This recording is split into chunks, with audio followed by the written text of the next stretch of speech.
Hi, this is Scott Garibay, and today we're going to talk about Dungeons and Dragons, and we're going to talk about Barbie, and how these two brands are very similar and have a shared thread. Warner Brothers is they're doing some announcements at CinemaCon, and I was watching Grace Randolph talking about this, and one of the things that Warner Brothers, holy cows, talk about a company that has problems, man. Woo! They got Johnny Depp in the middle of their Fantastic Beasts series. They got Amber Heard in the middle of their Aquaman series. They got Ezra Miller in the middle of their Flash movie, right? And they have three celebrities on fire, and they got one bucket. I've never seen anything like this. Like, they got a lot of problems over there, right? And so, but for CinemaCon, they're talking about upcoming properties of, things that they're excited about, things they want to share, and things that they want people to be excited about, right? And very, very fascinating. And one of their upcoming properties is Barbie with Margot Robbie. You're like, wait, what? Like, that's wow, okay, right? That's a very interesting, property, right? I will definitely see this movie, and the reason why is, Barbie is a huge thing in America. She's been around for decades, and she is a meta topic, right? Barbie is constantly in the news, and it's an American toy that is much more than a toy. Right? There are doctoral dissertations written on Barbie, right? So what does this have to do with Dungeons & Dragons? A lot. Here's the issue. Okay, so I'm going to talk about three things today, right? Let's talk about Dungeons & Dragons. Let's talk about the movie Metal Lords over on Netflix, Metal Lords 2022. No spoilers for that. And let's talk about Barbie, because they're all the same thing, right? They are these incredibly complex meta topics. I don't even know if the word product is the right term, right? They are these meta elements. They are American meta elements, right? So what are they? So Dungeons and Dragons metal. So the movie Metal Lords is about metal, heavy metal music, metal. Okay, and then Barbie is about an American toy. Okay, so you have these three things, and every single one of them is the same in the following way. Every single one of them has this question: what is Dungeons and Dragons? What is metal? What is Barbie? Right?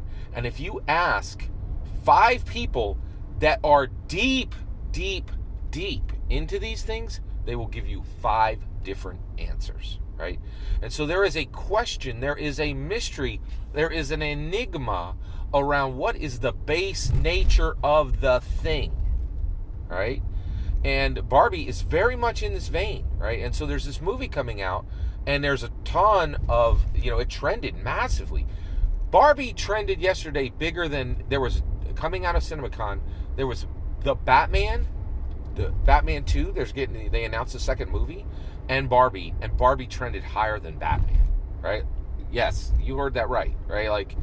So Barbie is a very real thing, and it's pretty amazing. And there's this question of what is Barbie, and when this movie comes out with live action Barbie, what is going to be represented?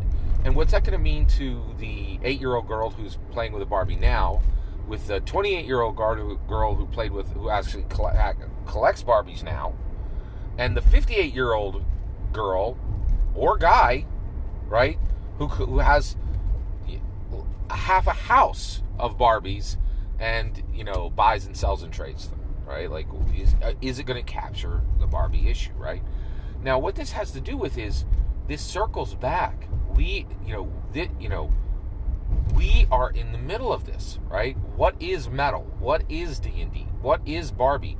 These amorphous, incredibly important, incredibly famous, incredibly impacting meta elements that are all American, that are all very distinctly part of our culture, right?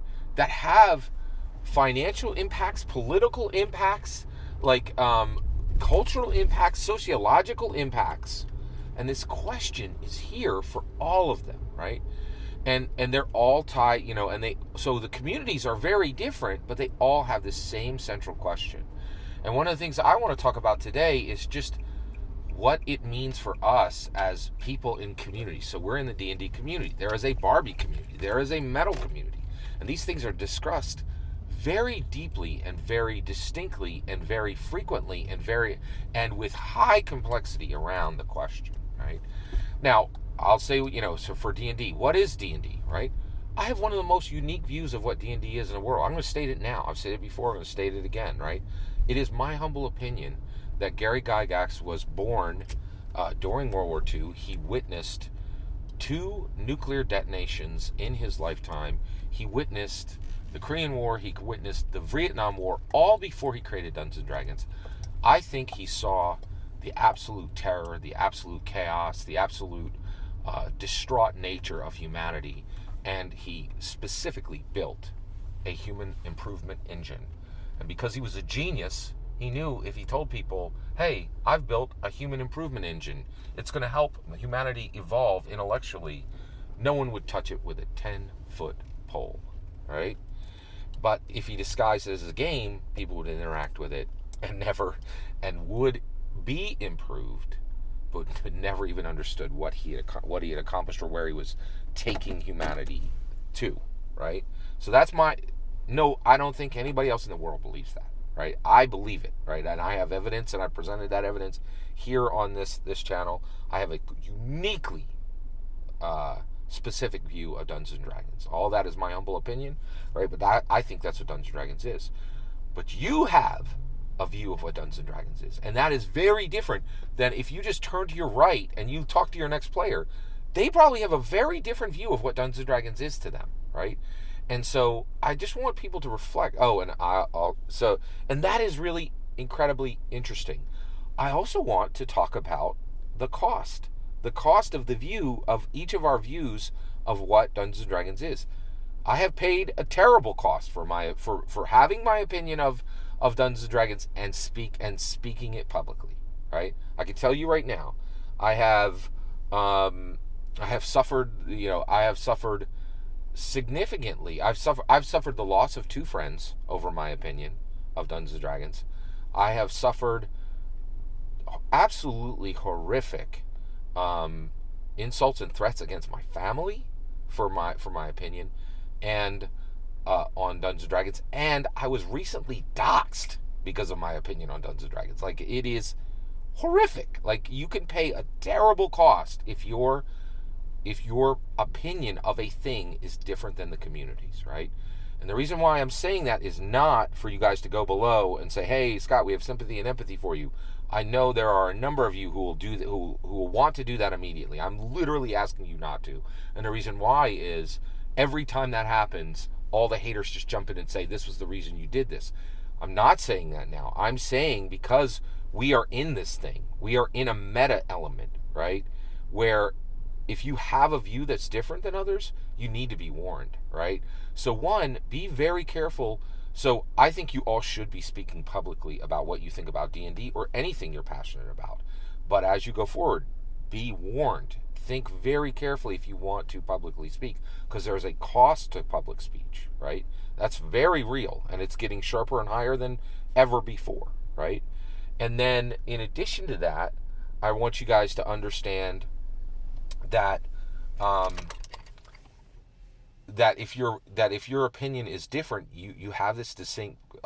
So one, just publicly speaking, there's a cost to publicly speaking transparently and opening and saying what you're passionate about.